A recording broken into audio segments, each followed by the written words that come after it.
Recording. Okay. Welcome to all of you. It's a delight to be with you once again. And if you're new, a special welcome to you.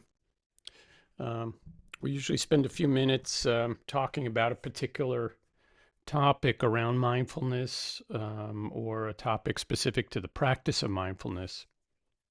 And then we'll have some practice time together and a few minutes for comments or questions. So today I want to spend a few minutes talking about multitasking.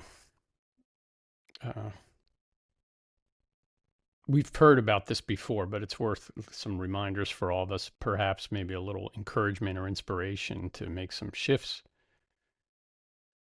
Our modern culture tends to support and at times even celebrate multitasking.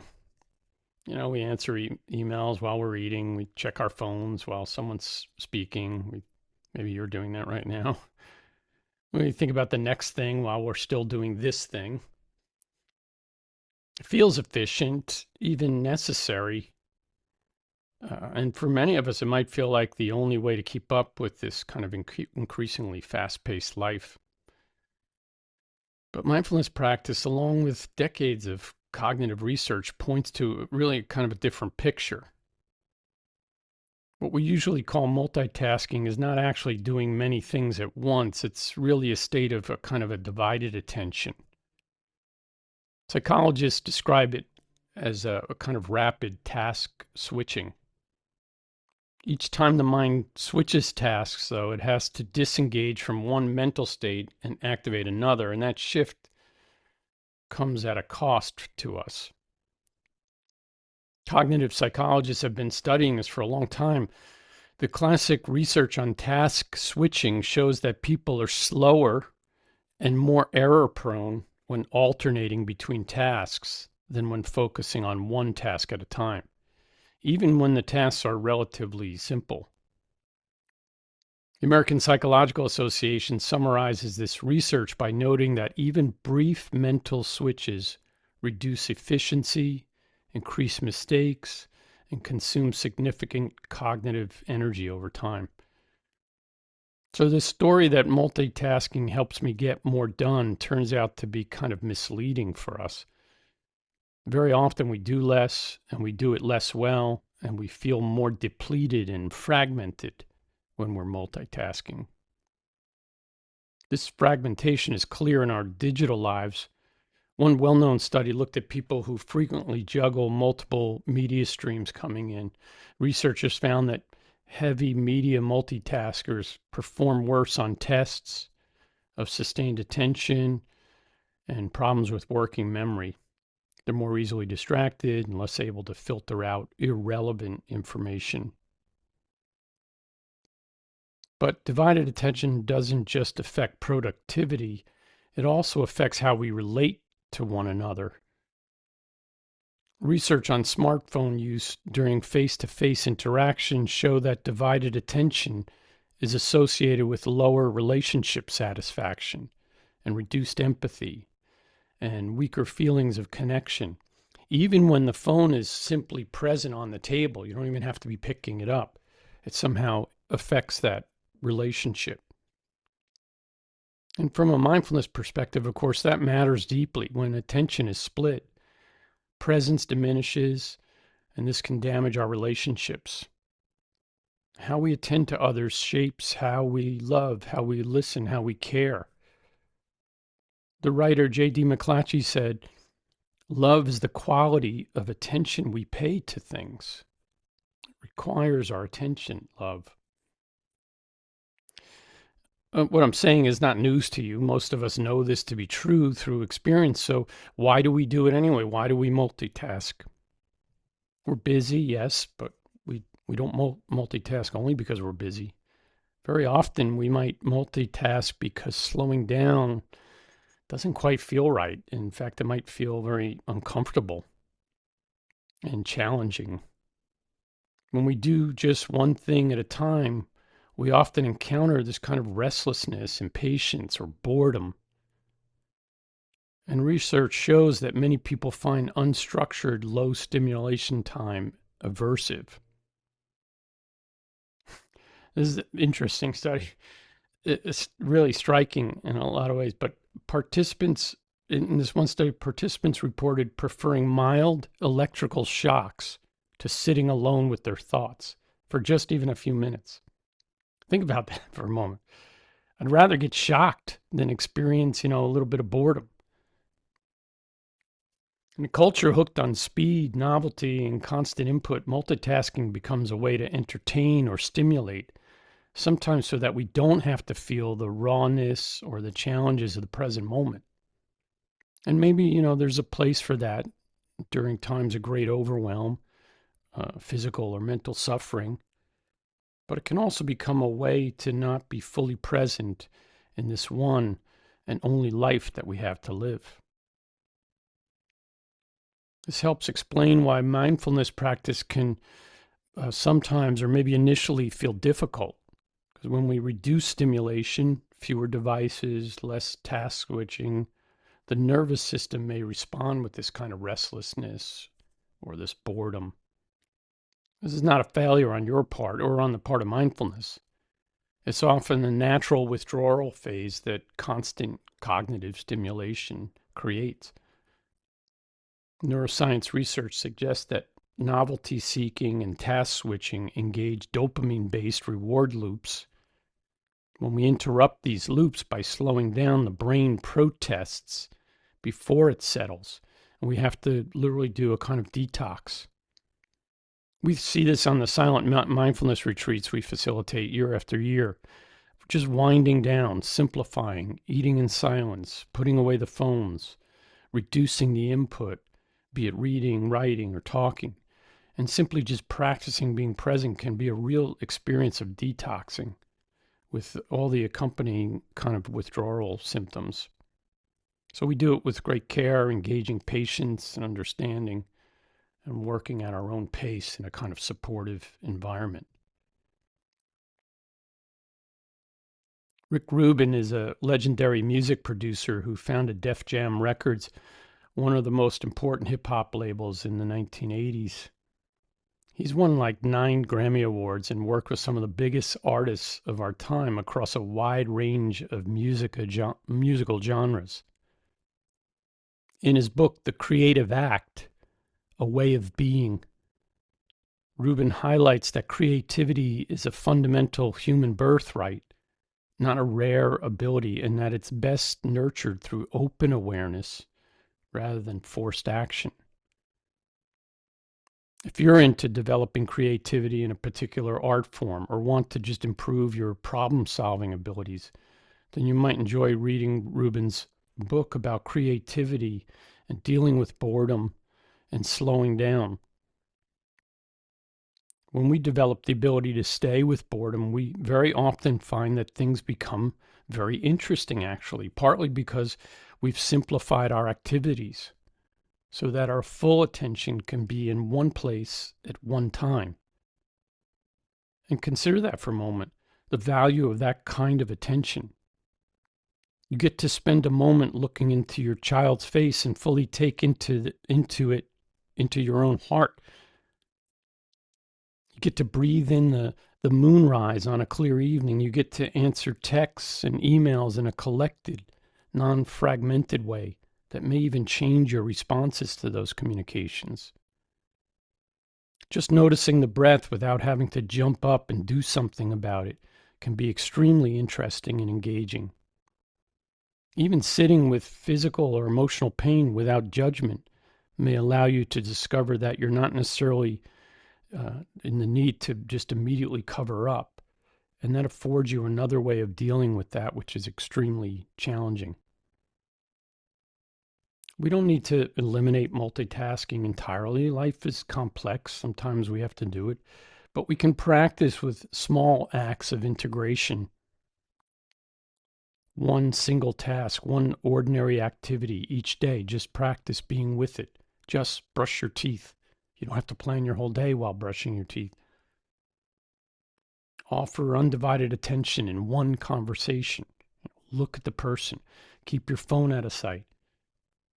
Or even just pause for one conscious breath between tasks. Stand up from your desk and take a breath. So, to close these comments, we might say that multitasking fragments attention. Mindfulness integrates attention. And cultivating our capacity to experience boredom without resisting allows us to be present to the full spectrum of our lives, to in fact to be present to our lives as they are. So with that, let's practice together.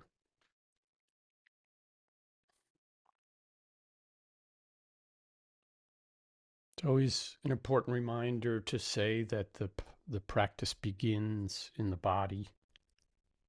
So let's settle into a posture that feels steady and at ease, grounded in the low body and upright in the upper part of the body. Whether you're sitting or lying down or standing.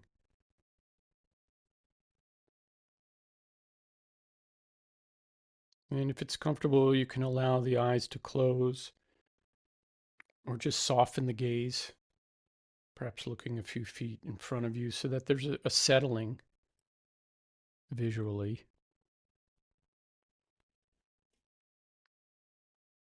And resting your hands in a relatively comfortable position, palms face down or face up, resting on the thighs or one hand on top of the other in the lap, and releasing in the shoulders.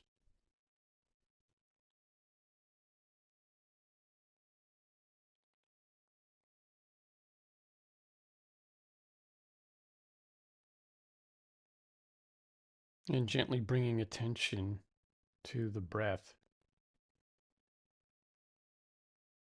Bring the attention to where you feel the breath most clearly in the body, at the point of the nostrils, the chest, the abdomen, or simply a sense of breathing in the entire body.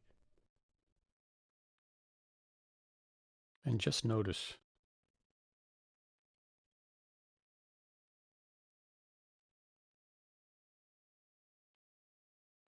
And when the mind wanders and you start reviewing the tasks that you need to do or should be doing right now, or you get lost in memory or project ahead into planning,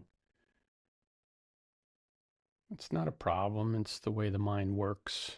You can recognize it, acknowledge it, and then just come back to the breath as an orienting, present moment object of awareness.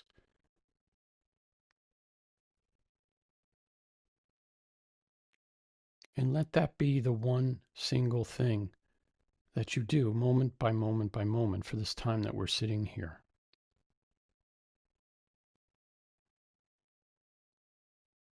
And you can acknowledge if that includes some boredom for you or resistance or anything else.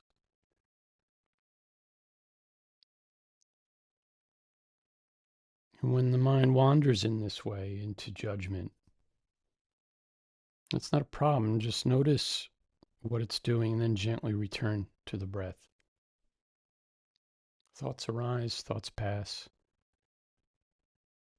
Sensations in the body arise, they change, they pass.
There's nowhere else to go in this moment, nowhere else to be. Nothing needs to be fixed right now. Just being present for this moment and this moment and this moment is enough.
This is a poem called Keeping Quiet by Pablo Neruda. Now we will count to 12, and we will all keep still for once on the face of the earth. Let's not speak in any language. Let's stop for a second and not move our arms so much. It would be an exotic moment without rush, without engines. We would all be together in a sudden strangeness. Fishermen in the cold sea would not harm whales, and the man gathering salt would not look at his hurt hands. Those who prepare green wars, wars with gas, wars with fire, victories with no survivors, would put on clean clothes and walk about with their brothers in the shade, doing nothing. What I want should not be confused with total inactivity. Life is what it is about. If we were not so single-minded about keeping our lives moving, and for once could do nothing, perhaps a huge silence might interrupt this sadness of never understanding ourselves and of threatening ourselves with death. Now I'll count up to 12 and you keep quiet and I will go.